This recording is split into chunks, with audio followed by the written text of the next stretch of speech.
Buenas tardes, Nifties. Bienvenidos a Knittery Nicole. I am Nicole, and we are a crafting community. So grab your work in progress, also known as a whip, and let's get started on our 10-minute crafting break. Today I am drinking a ginger shot from a local company. It's so strong. It's only ginger. It's pure ginger. And it's so strong that even though it's supposed to be a shot, I just can't drink it all as a shot. But it's really, really, really delicious. And I feel like it really helps kind of settle my stomach. It's from this great company called True Juice, but their IG is True to Juice, and I'll put it in the link. Here we go, True to Juice, and their products are just so natural and delicious. It's cold pressed. So here she has this one. Well, I think it's a husband and a wife, but they have carrot, pineapple, lemon, ginger, turmeric. They press it, and it's raw juice with no water added. And then they use this kitchen, which I love, called the Collab Kitchen. And that is a place where they've made like a community space, and people with like small businesses can go and use the kitchen to make like baked goods, or in this case, juice. So I really like that. So here I go. I'm just going to take a little bit. It's very, very strong. But it gives me like a little bit of a kick, and then it helps my stomach. So today I am working on my the baby blanket. I'm still here with the baby blanket.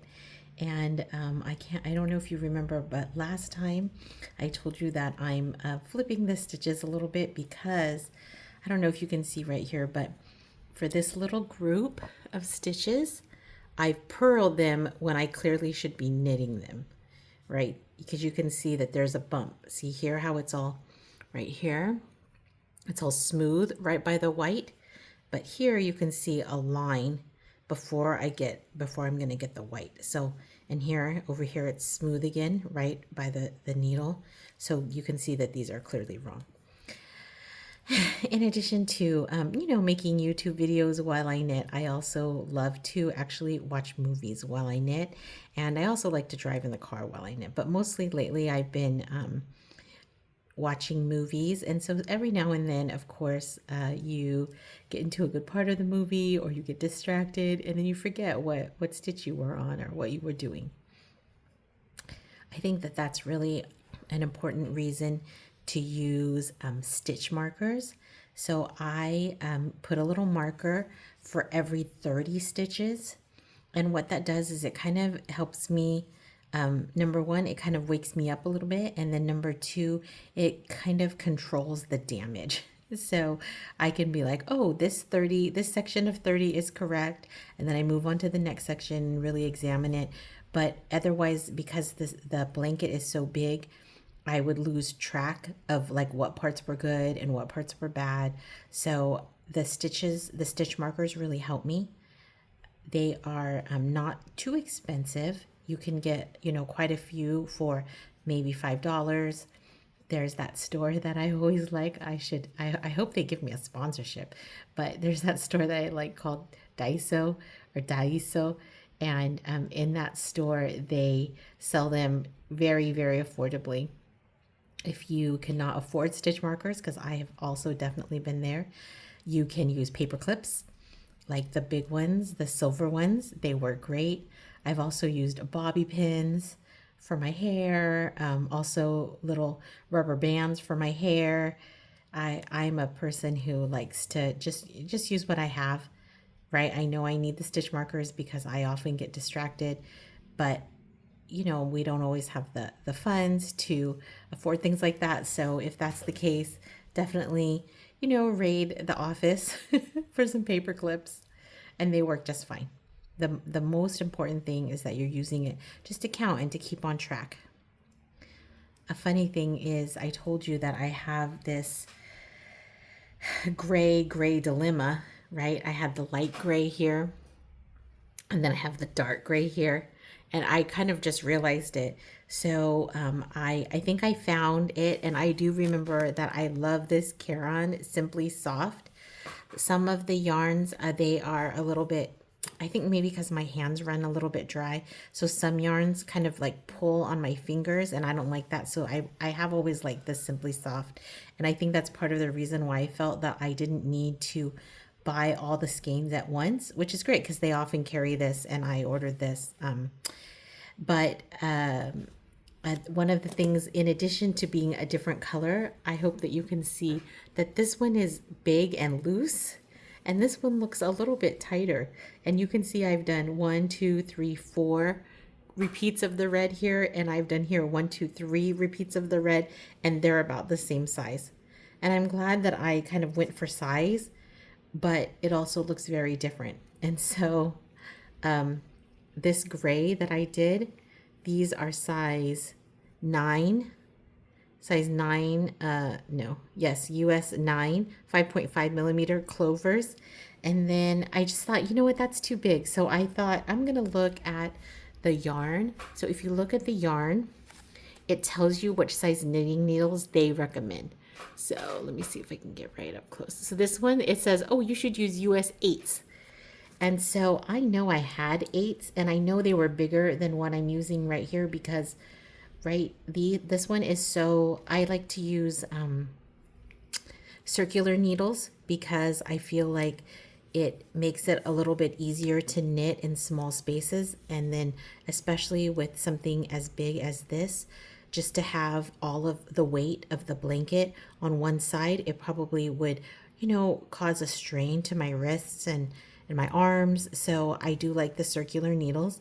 So I know I had some that were bigger because you can see that this needle, it's all full. And this is, I think it's maybe 24 inches. And so I knew that that wasn't right. So I actually have ordered some new clover. I really like these clover ones. And they're 36 inches. So I think that that's going to be right. I'm going to, tonight, especially while I'm trying to fix these stitches, I thought I would leave it, but I am going to switch to those just so I have a little bit more space.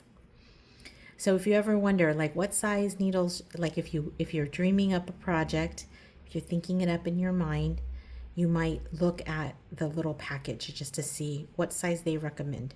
And that size, just to be clear, that size gives you, they're suggesting, for instance, if you use the size 8 and then you make 18 stitches across and 24 this direction, like 24 rows, so 18 stitches across and 24 rows, that's supposed to make a 4 by 4 inch square or a 10 by 10 centimeter square, if you're going, depending on if you're using the metric system.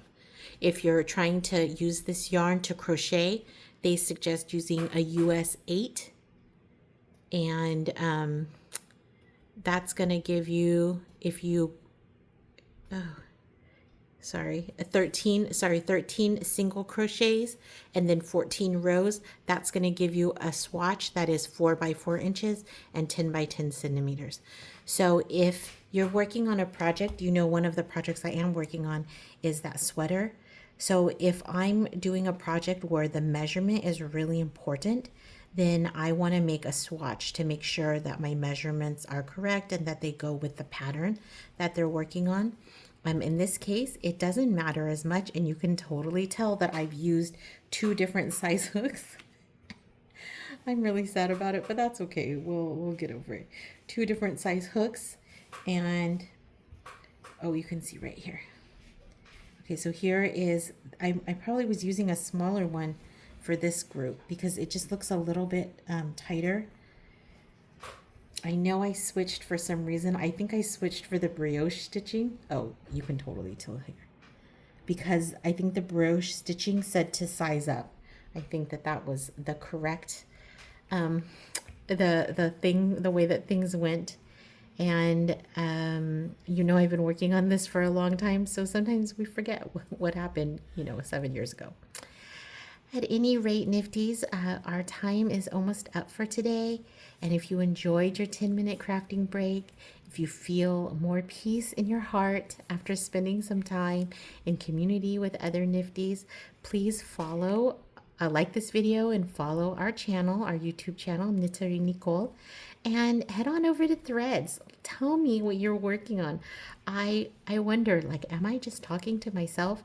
And so if you would comment or if you would tell me what you're working on, I feel like I would know that you're out there. We do have a lot of new followers on Instagram, which is so exciting.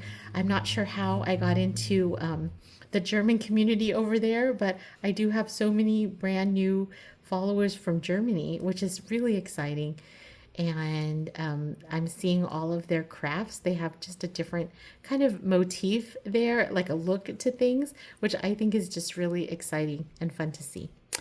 At any rate, nos vemos. Hasta mañana.